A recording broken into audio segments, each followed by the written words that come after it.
Hello, my name is Keshwani. It's K-E-S-H-W-A-N-I, Keshwani.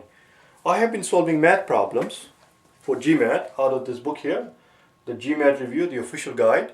If you do not have this book, buy it immediately.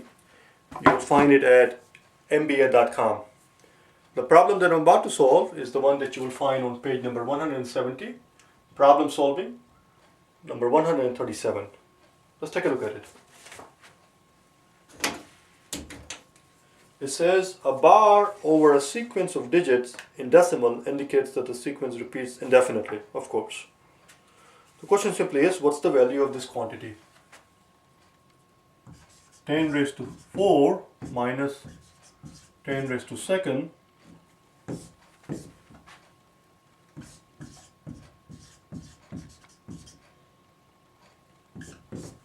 So this is, it just keeps repeating. It just goes 0, 0, 1, 2, 1, 2, 1, 2, 1, 2 until when? Until cows come home. Indefinitely, forever and ever. So what is it equal to? Well, if at this point you have this uncontrollable urge to sit there and say to yourself that 10 to the 4th minus 10 to the 2nd equals 10 to the 2nd, stop. It does not equal that. This is not true. What does 10 to the 4th mean? I know that 10 to the 3rd is 1,000, 10 to the 4th is 10,000. 10 to the 2nd was 100. So obviously 10 to the 4th is 10,000 minus 100 does not equal 100. You should see this right away. That logic does not work. It is something different. What it is, I'm not going to worry about it. I'm not going to actually subtract 10,000. I'm not going to actually sit there and subtract 100 from a 10,000, get some number and then multiply. No, that will be insane. That will be ridiculous. There has to be a smarter way of solving this problem, a smarter, quicker way. I'm going to show you that way, which is this. What you have to realize here is, I hope you're able to see, let me erase this thing, we don't need this now. So it does not equal 10 to the 2nd because that would be 100 and it's not just 100 times this quantity, which is just 0.12, which is a sucker answer. Yes, B is a sucker answer, and A, of course, is a ridiculous answer. It does not work. Here's what I want you to understand. How much is A minus B times C?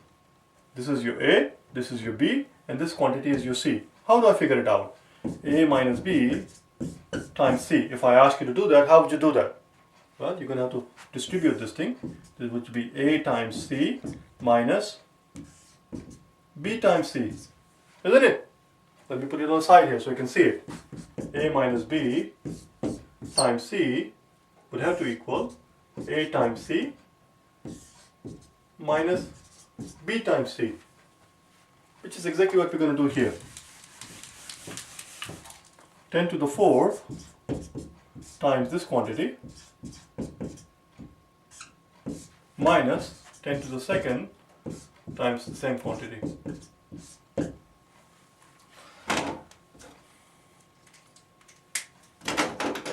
Since this is 10 to the 4th, I'm going to have to move the decimal place 4 places. 1, 2, 3, 4. So this 10 to the 4th, which is 10,000 times this quantity, just becomes 12.12 because it is repeating itself. There, it goes 1, 2, 1, 2, 1, 2. So it's just 12.12, which is the tricky part. You have to keep in mind. It does not end here. This actually 0.02, 1, 2, 1, 2, 1, 2. It goes on forever. So this quantity times 10,000 is 12.12, and this quantity is 100 times this quantity. You move the decimal place 2 places, it becomes 0.121212, all forever and ever. Same thing here, this and forever and ever and ever, and this thing is here is 12.1212 forever and ever and ever. Or if you like, I'm going to rewrite it in a little bit better way. The first quantity here, this quantity here is just 12.12 repeating, and second quantity is 0.12 repeating. It goes on and ever. So what are you going to get when you subtract one from the other? It's 12.121212121212, and this is just 121212121212. What do you get when you subtract the two? It's just 12, of course. That's all. This is your answer. 12 is the answer.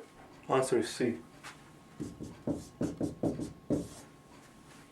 Answer is, oh sorry, E. I was looking at problem number 135 where C is 12. Answer is E.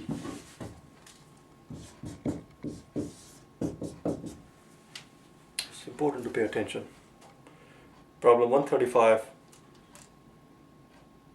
has the answer of C, which is also the correct answer, but anyway. The answer is E. Answer is 12. I hope you understood it. I hope you got something out of it. The point here is so not to sit there and try to do everything out in a long way. That is not the point of the exam. That is not what they're trying to see here. They're not trying to see how quickly you can add and subtract and multiply. They're just trying to see how quickly you can think. Those are two different things. They're not trying to see, the purpose of the exam is not to, well, I don't know if you understand this expression here. Let me just quickly take a look at the camera here.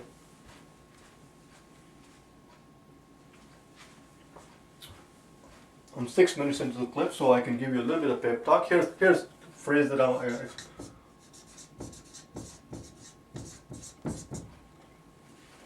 winnow out, W-I-N-N-O-W. Winnow out is the expression, which simply means to separate the desired from the undesired, metaphorically speaking, that is. Literally, it means something to do with, well, you look it up in a dictionary and learn it.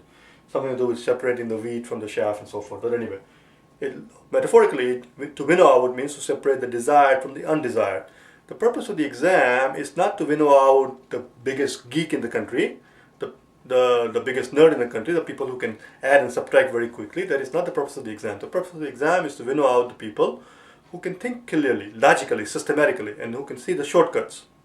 That's what it is.